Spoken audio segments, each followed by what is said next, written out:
ବରାଳ ବାଲୁଙ୍କେଶ୍ୱର ଯାହାଙ୍କ ବିଭୂତି ସେବନ ପରେ ଝିଅଟି କିଛି କ୍ଷଣରେ ହୋଇଯାଇଥିଲା ପୁଅ।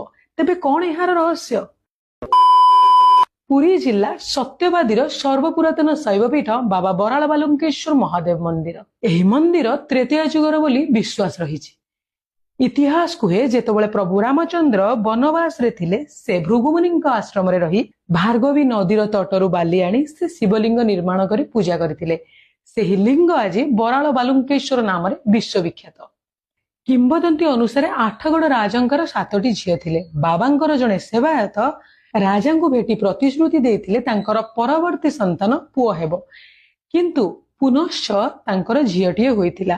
ବାବାଙ୍କର ସେହି ସେବାୟତଙ୍କ ନିର୍ଦ୍ଦେଶ କ୍ରମେ ରାଜା ନିଜ ଝିଅକୁ ବାବାଙ୍କ ବିଭୂତି ଖୁଆଇ କଦଳୀପତ୍ର ଉପରେ ଓଲଟାଇ ଶୁଆଇ ଦେଇଥିଲେ। ବାବାଙ୍କର ଅଲୌକିକ ମହିମା ହେତୁ କିଛି କ୍ଷଣ ମଧ୍ୟରେ ଝିଅଟି ପୁଅରେ ପରିଣତ ହୋଇଯାଇଥିଲା।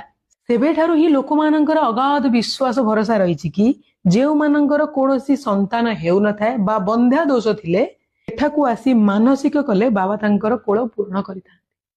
ଯଦି ଆପଣମାନେ କେବେ ପୁରୀ ଯାଉଛନ୍ତି ସତ୍ୟବାଦୀର ଏହି ପୁରାତନ ଶୈବପୀଠକୁ ଆସିବା ପାଇଁ ଜମା ବି ଭୁଲିବେନି। ଆଉ ଏଇଭଳି ଭିଡିଓ ଦେଖିବା ପାଇଁ ଚାହୁଁଥିଲେ ଲାଇକ୍ ସେୟାର କରିବା ସହିତ କମେଣ୍ଟରେ ଜୟ ଶିବ ଶମ୍ଭୁ ଲେଖିବା ପାଇଁ ଜମା ବି ଭୁଲିବେନି।